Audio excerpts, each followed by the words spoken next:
Hello à tous, bienvenue dans cette nouvelle vidéo pour le bilan du mois de mars. Alors comme vous le voyez, on est dans un cadre qui change un petit peu. Je suis en Égypte, il y a du bruit derrière moi parce que c'est la fin du Ramadan. Donc il y a l'appel, je ne sais pas si c'est l'appel à la prière. En tout cas, il y a la mosquée qui, je pense, appelle à la fin du Ramadan. J'ai pas de micro avec moi, donc je suis en train d'enregistrer avec un deuxième téléphone au niveau du son.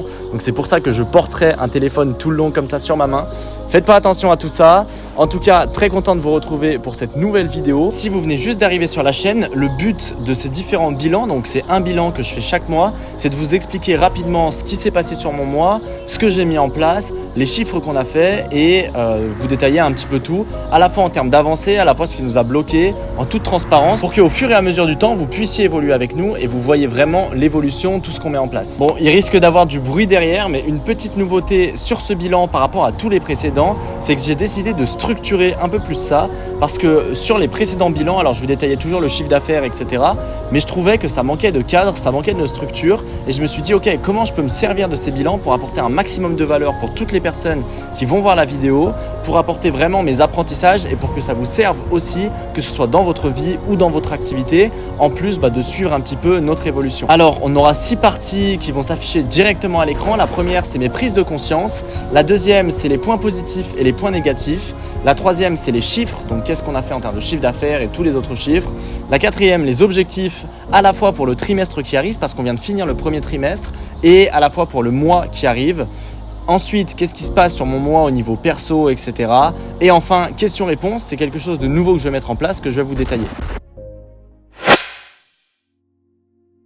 Avec le mentorat, on vient de réaliser le meilleur début d'année depuis qu'on a lancé l'activité et même moi personnellement, je vous l'ai déjà dit, il me semble, de le dernier bilan, mais je suis en train de réaliser le meilleur début d'année business que j'ai réalisé de toute ma vie. Et ça, j'ai essayé de l'analyser et de voir un petit peu qu'est-ce qui avait fait qu'on avait fait un d'excellent mois, un excellent trimestre. Et pour moi, il y a un point qui est ultra important, c'est que chaque mois, on met en place quelque chose de nouveau. Par exemple, sur le mois de mars, ce qu'on a fait, c'est qu'on a mis en place un CRM. Sur le mois de février, ce qu'on a fait, c'est qu'on a mis en place différents challenges. Sur le mois de janvier, on a recruté une équipe de coachs, etc., etc. Et au fur et à mesure qu'on va mettre des choses en place dans notre activité, ça va nous permettre d'avancer et ça va nous permettre à chaque fois de passer un step, de construire des systèmes qui sont beaucoup plus intéressants, de mettre en place des process qui sont aussi beaucoup plus intéressants et donc ça va nous permettre d'aller beaucoup plus loin. Un autre point que j'ai remarqué qui est super important, c'est l'inspiration qu'on a à faire son activité et qu'est-ce qui se passe derrière. Une question que vous pouvez vous poser, c'est ok, si aujourd'hui j'avais 10 millions d'euros sur mon compte en banque, est-ce que je continuerais à faire ce que je fais aujourd'hui ?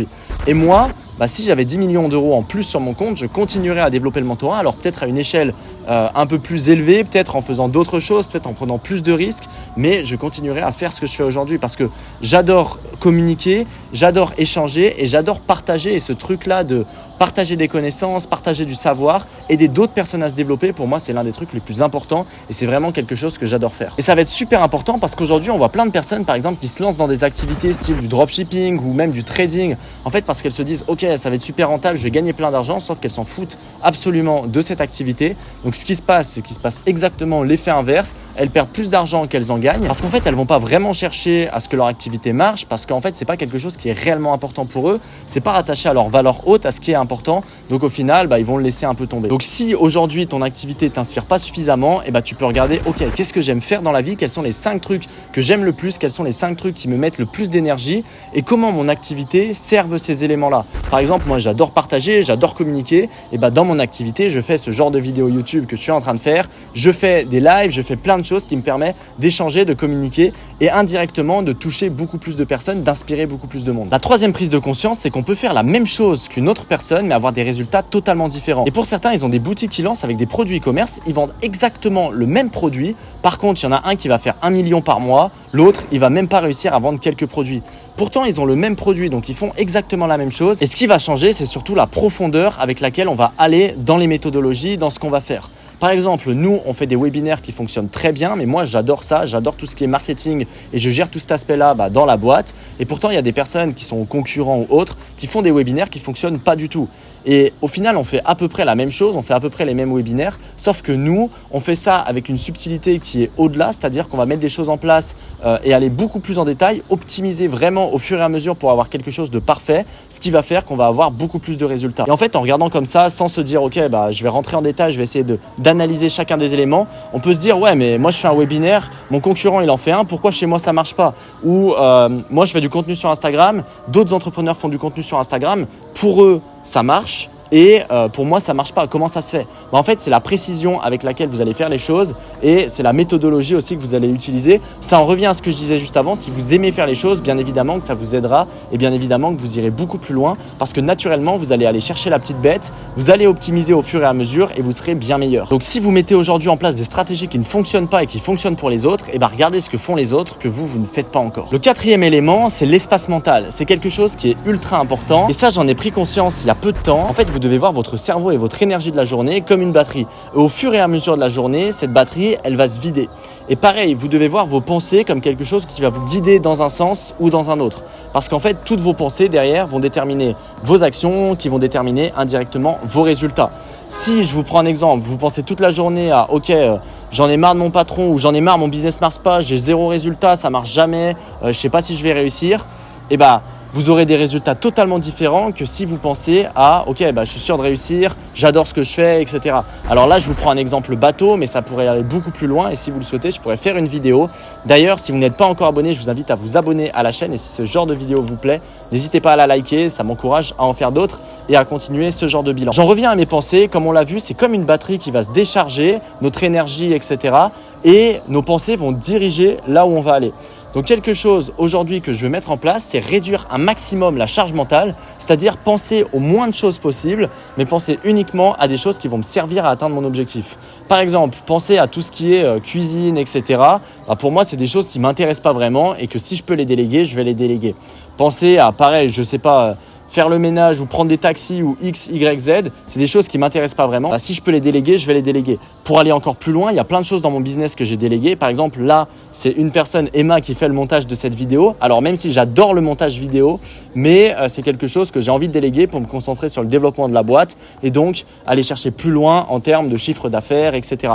Et ce truc-là d'espace mental, pour moi, c'est ultra important et c'est quelque chose que je veux vraiment favoriser là sur les prochains mois. Se dire, ok, comment je peux enlever toutes les pensées parasites et comment je peux enlever aussi tout ce que je fais dans la journée qui va me prendre peut-être quelques minutes mais qui va me prendre de l'espace mental, donc qui va me fatiguer, me prendre de l'énergie et donc faire en sorte que je sois moins productif sur des tâches qui, elles, seraient vraiment importantes. La dernière chose, j'ai pris conscience de ça en écoutant un podcast et je me suis rendu compte que je voyais un petit peu ma vie comme un jeu. En fait, moi, je vois pas ma vie comme, j'en sais rien, une vie classique ou comme quelque chose de stressant ou autre, mais je vois vraiment ça comme un jeu où j'ai différents niveaux à atteindre, où je dois gagner des points d'expérience pour atteindre les différents niveaux. Et le but, c'est de venir battre le boss final. Alors moi, je vois pas vraiment de boss final à battre dans ce jeu-là qui est ma vie. Mais par contre, le but, c'est d'aller le plus loin possible. Et ce qui est ultra intéressant par rapport à ça, c'est que je vois chaque expérience comme quelque chose de positif. Là où par exemple, imaginons, je fais une campagne marketing, elle fonctionne pas du tout, il y a plein de personnes qui vont se dire ok, ça fonctionne pas, qui vont être négatives, défaitistes. Pour moi, ça peut être, c'est juste excellent parce que ça m'apprend des choses et je me dis ok, toute cette expérience-là, elle va me servir à passer les niveaux suivants. Pareil, alors dans le pire des cas, imaginons que notre boîte fait faillite, le mentorat, et pour moi, je ne serais pas content sur le début. Je me dirais que ça me fait quand même un peu chier. Par contre, au fur et à mesure, je verrai directement les éléments positifs et je me dis, ok, mais Elon Musk ou Bill Gates ou peu importe, je ne pense pas qu'ils ont monté des boîtes qui ont toutes réussi. Je pense qu'ils ont monté d'autres projets, d'autres choses qui n'ont pas réussi avant. Mark Zuckerberg, pareil, il avait monté des petits projets, etc. Alors là, je parle uniquement de gars qui ont extrêmement bien réussi dans l'entrepreneuriat, mais il peut y en avoir plein d'autres. Et comment cette faillite-là, elle pourrait m'aider à réussir mes futurs projets. Et chercher à voir le positif de partout, pour moi, c'est quelque chose qui est super important. Et en plus de voir le positif, parce qu'il n'y aura pas que du positif, il y aura aussi du négatif. Et c'est plutôt accepter le négatif et voir en quoi ça nous sert et en quoi ça nous fait grandir. Bon, on arrive au point positif et au point négatif du mois de mars. Les points positifs, au niveau business, etc., j'ai extrêmement bien avancé et je trouve que ces derniers mois, ça en rejoint ce que je disais juste avant. On met en place des éléments chaque mois et je trouve que les derniers mois, on a extrêmement bien avancé. Donc ça, c'est top. Au niveau structure, pareil. Au niveau équipe, on est vraiment en train de structurer quelque chose de super fort, de super intéressant et on est vraiment en train d'évoluer, de solidifier les fondations, les bases et je sens vraiment que j'évolue. Je sens de mois en mois qu'il se passe de nouvelles choses, que j'ai de nouvelles compétences et que ça bouge. Et ça, c'est quelque chose qui me plaît parce que j'aime toujours évoluer et j'aime évoluer vite. Par contre, ce qui s'est un peu moins bien passé, j'ai senti que j'étais peu productif et j'avais un peu de mal à me mettre dans le travail à certains temps. Alors, j'ai un petit peu voyagé, je suis allé à Prague et j'y retourne normalement là sur le mois d'avril. Là, je suis en Égypte, comme vous l'avez vu et comme vous l'avez peut-être entendu. Et ça a été un peu plus difficile et je sentais que des fois, en fait, je perdais du temps pour rien, je me retrouvais perdu dans mes journées, je savais pas trop quoi faire, etc. Et donc, ce que j'ai décidé de remettre en place, ça faisait quelques mois que je le faisais beaucoup moins, c'est le tableau de tracking des journées pour savoir exactement ce que j'ai fait dans la journée, est-ce que ça me rapproche de mes objectifs, ce que j'ai bien fait, ce que j'ai moins bien fait. Et moi qui fonctionne beaucoup avec des tableaux, je trouve que c'est vraiment dingue, ça m'a énormément aidé et je vous remettrai une vidéo où je vous présente tout ce tableau, etc. Toute mon organisation que j'avais fait il y a quelques mois et je l'avais un peu lâché et donc me remettre dedans, ça m'a remis un gros coup de boost, notamment pour même d'autres projets un peu à côté. Par exemple, j'apprends beaucoup mieux l'anglais, mon but c'est de devenir entre guillemets bilingue ou en tout cas très bien me débrouiller avant la fin de l'année et je trouve que je fais d'énormes progrès en fait en tout juste un mois et ce truc là ça me permet de me cadrer, de me fixer des objectifs et d'être sûr d'avancer dans la bonne direction et de ne pas stagner. Ok, on va parler des chiffres. Alors, au niveau YouTube, j'ai passé les 1000 abonnés. Ça, c'est quelque chose au top. Je vous en remercie et vraiment, j'ai des gros projets pour YouTube. Je vous en parle juste à la fin de cette vidéo. J'ai pas d'autres gros chiffres à vous donner. Juste au niveau chiffre d'affaires. Donc, on a facturé 90 818 €, ce qui est très bien hors taxe. Donc, ça fait 110 000 et quelques euros TTC et on a encaissé 59 797 €, donc à peu près 60 000 €. Donc ce qui est très bien aussi, franchement on est en train de faire des très bons mois. Le but c'était de stabiliser les 100 000 € facturés et ensuite encaisser. Donc à un moment en fait ils vont s'encaisser automatiquement si on les facture chaque mois. Donc là c'est toujours notre objectif sur le prochain trimestre, donc le deuxième trimestre, c'est de stabiliser là ces 100 000 € facturés et si on peut aller plus loin, on ira plus loin. Moi j'ai envie d'aller plus loin, donc voilà à ce niveau-là. Et le but c'est aussi de les encaisser sur ce trimestre-là. Ok, au niveau des objectifs maintenant, alors j'en ai 3 à vous partager déjà. Les objectifs financiers pour le mois d'avril. On a pour objectif de faire 60 000 € encaissés et 100 000 € facturés. On aura pour objectif de faire 100 000 € facturés sur tous les mois avril, mai et juin.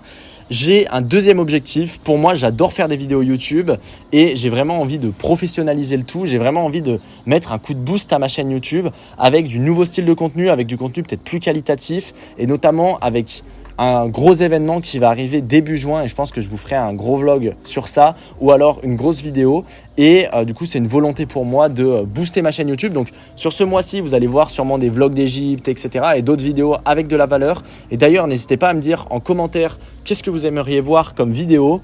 Perso, j'ai prévu différents concepts. J'aurai des concepts où je vais aider des personnes en direct, des concepts où je m'immisce un peu dans des business, etc. Je vois un petit peu ce qui se passe dans les coulisses. C'est peut-être des business qu'on n'a pas l'habitude de voir, que ce soit sur du en ligne ou autre. Et des concepts, encore une fois, avec de la valeur pour encore plus vous aider dans votre activité et dans ce que vous faites.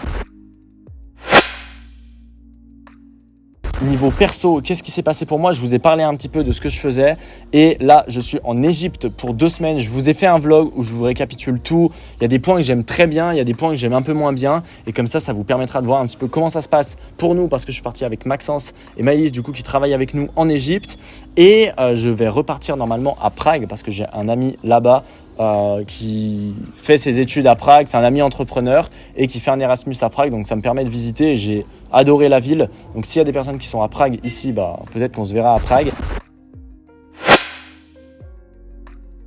Et la dernière chose, je vais mettre en place quelque chose sur ma chaîne YouTube, c'est répondre à vos questions. En fait, à la fin de chaque vidéo, je vais essayer de voir si je peux répondre à l'une de vos questions ou je le ferai peut-être dans les bilans, peu importe. Donc normalement, sous mes prochaines vidéos, vous retrouvez directement un lien Typeform où vous pourrez me poser une question. Vous avez juste à rentrer votre pseudo, un nom si vous voulez un nom et votre question. Et comme ça, moi, je pourrai y répondre dans les prochaines vidéos. Bon, j'espère que cette vidéo bilan vous a plu. J'espère que ça vous aide et j'espère que le nouveau format, alors il est très similaire au précédent, mais le fait que ça soit un peu structuré, ça vous aide aussi. Si vous voulez avoir d'autres informations, parce que moi je partage à peu près les mêmes informations que je juge essentielles, je suis ouvert à tout partager, donc n'hésitez pas à me le dire dans l'espace commentaire directement. Le but c'est d'être en toute transparence avec vous.